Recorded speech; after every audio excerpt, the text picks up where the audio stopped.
We have Jessica Ross from Optimizely, one of our gracious sponsors, and she's going to tell us a little bit about her personal journey as a developer. Hi, thanks for coming. My name is Jessica Ross McKinney, and I'm a software engineer at Optimizely. I want to take this time to tell you about some formative experiences I've had as a female minority engineer and ways that you, if you're in a situation like this, can mitigate them. And I also hope that I can convince you that these things that I'm going to tell you about, they're real and they're actually problems, and that you, whether you're actually a minority or a woman or just an ally, there are things you can do. So the things I want to talk about, I want to give you some more background about me, and then I want to talk about some 3 big things that have really affected my my journey as an engineer. Bro culture, sexism, and microaggressions. And then what you can do to help as an ally or even another person. So about me, I'm a senior software engineer at Optimizely. I have a BS, computer engineering and mathematics major that I don't really use. A huge Python fanatic. I've been using it since Python 2.1, and I can't seem to just leave it behind entirely. I also work with other languages like JavaScript, Ruby, Golang. I generally work with small to medium startups, so maybe these things are really more problems there, where there may or may not be an HR department, but for fun, I powerlift, I make artwork, and I rescue small dogs, like dachshunds. So the first thing I want to talk about is bro culture. Anybody work at a bro culture? Nobody. Okay, it's amazing. They usually occur at smaller startups. Bro culture is dominated by hyper-masculine, macho, exclusionary culture dominated by men. I don't know if it's intentionally exclusionary, but it can work out that way if you're not like that. It's generally characterized by a lot of open drug and alcohol use, a lot of partying, some inappropriate discussions during work, as well as exclusionary social tactics like, just these people go over here and talk about work without roping in the rest of engineering. This is actually a pretty pervasive thing. Something like 90% of women who've been in tech as long as I have reported saying something like this. Before I throw this company that I'm about to talk to under the bus, I would like to say that this place was a really amazing experience for me. I worked there for 2 years. I had 2 different people who were majorly jockeying for me and for my interests. I met a lot of lifelong friends, people I still talk to a year and a half later for meeting them. As well as this particular company had a pretty good diversity balance on their engineering team. 3 females, another black person, a bunch of Latino people. So it was really good. That said, this particular place had an open liquor closet, not like a liquor cabinet, a liquor closet that was big enough to walk in through, and it actually also held a server rack. That's how big it was. It was open all the time. People just went in there and got beer, whatever, vodka, whatever they wanted. In addition to this, there's also some casual sexism in how people who weren't in engineering treated women. I don't know how to explain this, but can you not hear me? No, it's your slides. Horrible. It's not like the slide changed or anything. There's just some sexism in the form of objectification, like just looking at people like they weren't real people, real employees. Another problem I had at this particular company is offsites and inappropriate behavior that happened at the offsites. We'd have these multiple day strategy or team building excursions. And I mean, sure, we would do the strategy and team building during the day, but at night it would just devolve into binge drinking and marijuana smoking. I mean, there's a time and a place for that, but I don't think it is at a company-sanctioned event.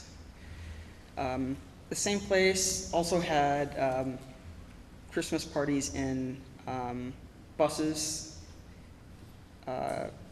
loaded up with different types of booze. Like, I think the big thing was Fireball. It's a big thing that they used. In addition to this, there's a different party where that was a lot more sane than these booze bus parties, where there was an engineer who was passing out Molly for an after party. So not that appropriate. Finally, this is more of the exclusionary part. Roughly half of engineering had a group text, and apparently these people were friends, but also there are a lot of engineering emergency and other things that are relevant to work that were discussed over this. I was lucky, and I was actually part of that, so it's not that bad to me, but it's still exclusionary. The last thing that happened at this place is that there tended to be really inappropriate meetings. Like, we would have,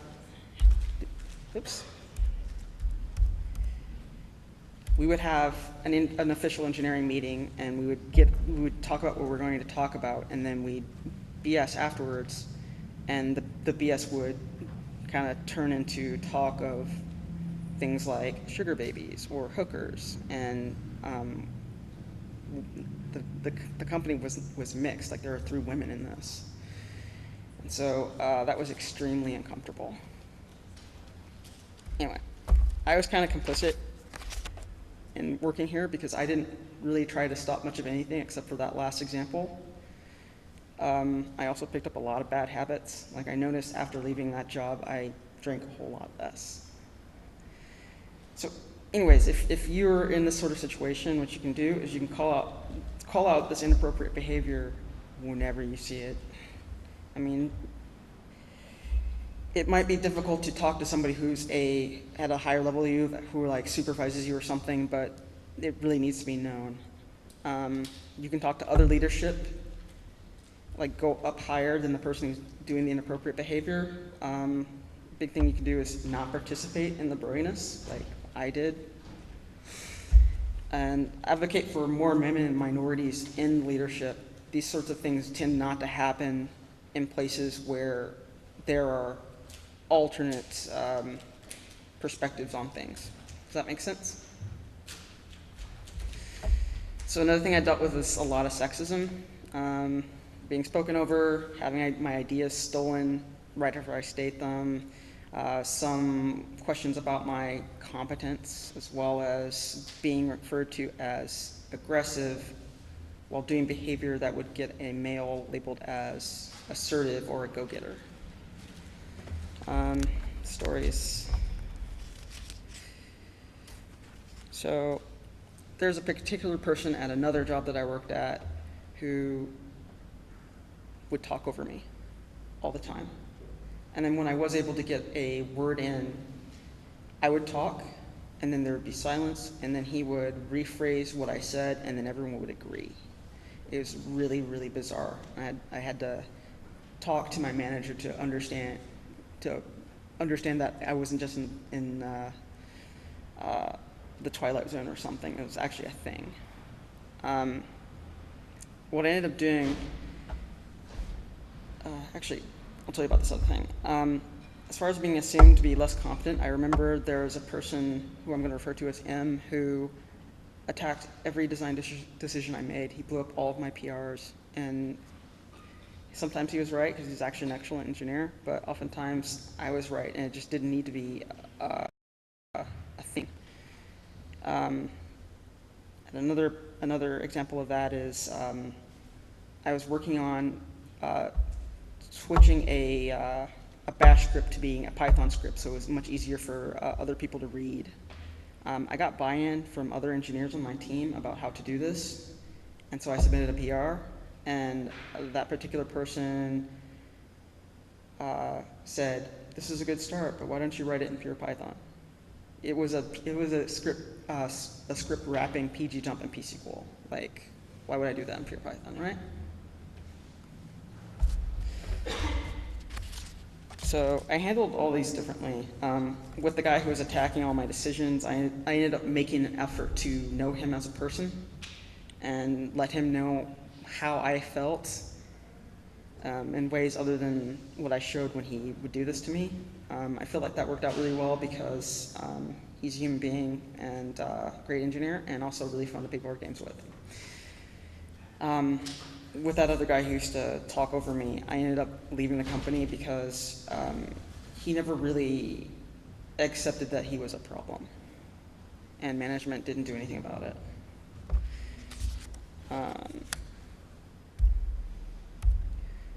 To fix this, there are a lot of things you can do.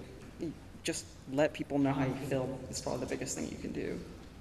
And if they continue doing it, you can get other engineers to call that person out when they do things like that. Like my engineering manager at this one place that I can't name, every time that person who kept talking over me or instilling my ideas did that, he would say, "That's what she said." And I really appreciate that. That's a really validating thing. If you're anticipating a fight on your design decisions, you should come up with really, really good arguments for your design decision, and come up with a couple as high as you have to. It's like there's no reason why you should have to live like that. Also, it says sexism, but this is not a women-only thing. So if this applies to you, this is what you can do. Effectively washes out to, we didn't hire this person because they're old. This company is relatively young. Like I was one of the youngest people. I was one of the oldest people there at 32. Also, assumptions about who developers are, what they look like. Generally, what do you think of when you think of a software developer? Like anybody in the audience?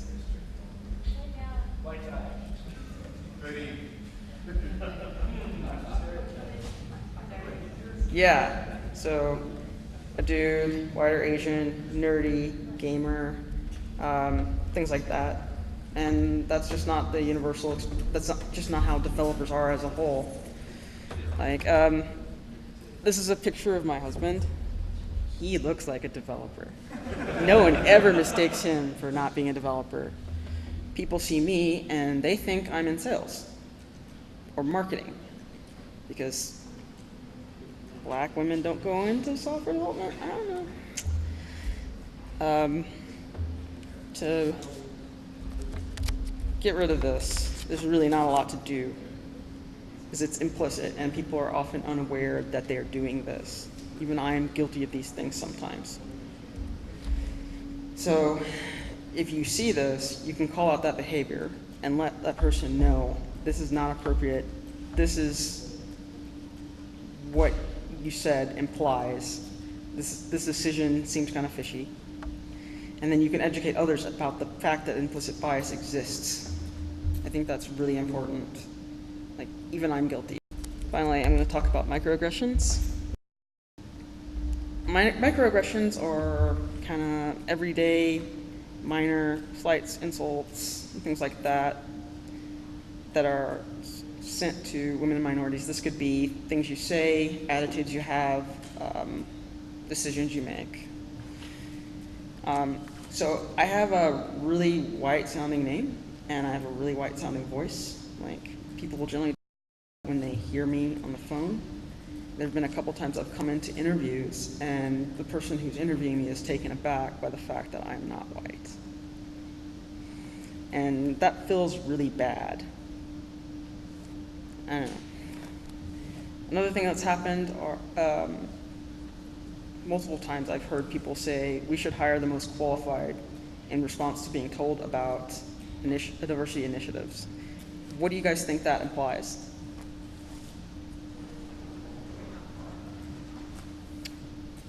Yes, that we're hiring people just because of those special attributes, not because they're actually qualified. Another thing that's happened a lot to me is that people ask me to be a representative of my race or my gender, and I think these groups of people are individuals or groups of individuals. I don't think there is somebody who can speak for all.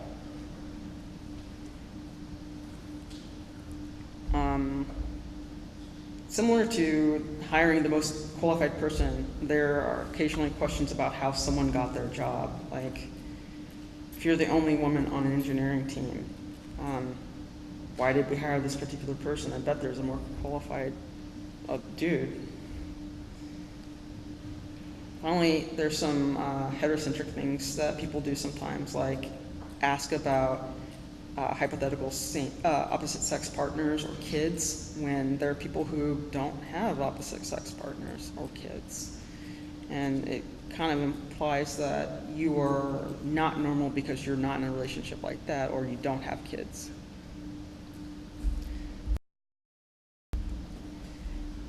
To address these are really similar to implicit bias, and maybe they're things that happen in response to implicit bias, but whenever you hear somebody do that to you or react to you like that, you should let them know. Let them know what they did and what it implies and how it made you feel, so they don't do it against someone else. At the same time, give them the benefit of the doubt, because I don't think anybody intentionally says things like this. I think it's just like, oh, I'm in my world, this is how things are, and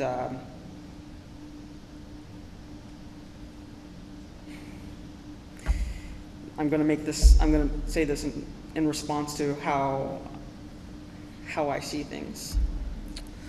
Here's what you can do to help. You don't have to be a woman or a minority or anything. You can be any sort of person. You should be a mentor, or not a mentor, a sponsor for somebody. Sponsoring is different from mentoring in that a mentor will help you in your career. A sponsor will actively try to put you forward or advocate for you. I had two people in different stages of my life that worked for me like that, and it made all the difference. This one place, the Bro place, where I had the sponsors, I made more career progress in 2 years than I had in the 7 years previous, if that tells you anything. Sometimes you don't have enough power to be a sponsor, then you should be a mentor. So like if you're a senior level engineer, you could mentor a mid-level or junior level engineer, or even a high schooler, which is better. Finally, be aware of your unconscious bias. Everyone has them. Just think, how can other people be different from me? And why do I do these particular things? And I've been saying this over and over again, but when you see some problematic behavior, you should call it out. You should let people know that this is happening. If it's somebody that's a supervisor of yours and you can't directly speak to them, you could go above them and just let it be known that this is happening and this is a problem. A lot of women just let this stuff slide.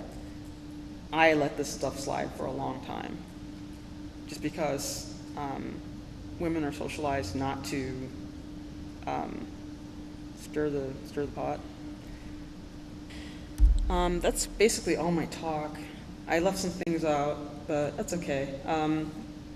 On the right here, I have some resources that you can read to understand more about what happens to women and minorities in tech. And on the left, I have my contact information. You can message me at DeathWeasel on Twitter. My GitHub's DeathWeaselX86, and my email is just@deathweasel.io. Please don't give that to spammers. It's the best email address I've ever had. Okay, that's all of my talk, unless you people have questions.